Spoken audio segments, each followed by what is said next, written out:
आम्ही आमच्या भावना ह्याच आहेत की जो उठाव क्रांती आम्ही लोकांनी केलेली आहे ती कायदेशीर योग्य मार्गाने केलेली आहे।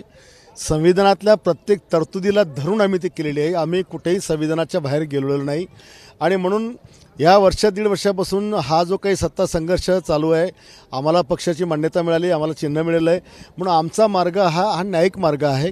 आणि म्हणून विधानसभेच्या अध्यक्षांकडे जे काय आता प्रकरण दाखल आहे त्याच्यामध्ये या मेरिटवर ज्याच्यामध्ये सुप्रीम कोर्टाचे हायकोर्टाचे अनेक सायटेशन त्याच्यामध्ये आमच्या वकिलांनी दिलेले आहे आणि असं वाटतं की संविधान आणि केस लॉ या सगळ्यांच्या भरोशावर आमच्या बाजूने निकाल लागला पाहिजे अशी आम्ही अपेक्षा धरून आहोत किंवा त्या निकालाच्या बाबतीमध्ये आम्ही आशावादी आहोत। पण तुमचे आमदार जर अपात्र ठरले तर तुमच्याकडे सरकारसाठी काय पर्याय आहे? सरकारला काही होणार नाही। सरकार आता 200च्या पुढे आमच्याकडे आमदार आहेत आणि दुर्दैवाने असा काही निर्णय झाला तरी सरकार पण जाणार नाही आणि मुख्यमंत्री एकनाथ शिंदे पण जाणार नाही। त्यांचा कार्यकाळ पूर्ण होईल हा विश्वास मला आहे। उद्याचं चित्र काय असणार आहे? सत्ता संघर्षाचा आज निकाल लागणार आहे। उद्याचं नेमकं राज्यातलं आता निकाल तर लागू द्या। आताच निकाल लागण्यापूर्वीच आपण काहीतरी उद्याची गणितं मांडणं हे योग्य नाही। ज्या वेळेला संध्याकाळी 4 वाजता निकाल येईल मग रात्र पडलीच ना आमच्याकडे। रात्रीचा खेळ चाललाय, आम्ही आधी करून दाखवलाय सगळा।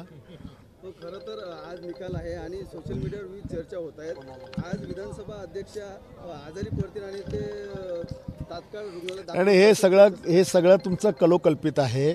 विधानसभा अध्यक्षांना सकाळीच आम्ही टीव्हीवर बघितलेलं आहे आणि ते चांगले आहेत असं काही नाही। आता हे तुम्ही कोणी मनानं काही किंवा विरोधी पक्ष काही लावेल तर त्याला अर्थ नाही आहे काही। आज निकाल लागेल असं वाटतंय की तारीख दिली जाईल? आता तारीखाचा निकाल आहे आणि निकालाचं वाचन होणार आहे। आपणही सोशल मीडिया आपल्या मीडियाच्या माध्यमातून आम्हाला सगळ्यांना दाखवत आहात की 6-5 तास आता उरलेले आहेत। आणि संजय राऊत ही पागलची औलाद आहे आणि त्याला कायदा कळत नाही।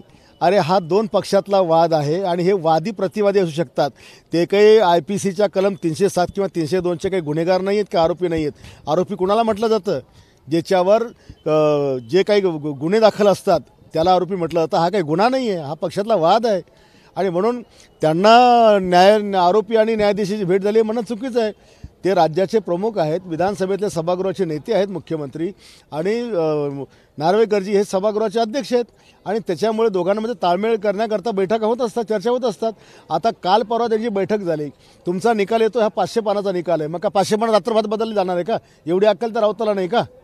500 पानं एकाच रात्री चेंज होतील? काही उगाच मनात होईल तसं तो बकवास करतो नालायक माणूस। ABP माझा, उघडा डोळे बघा नीट।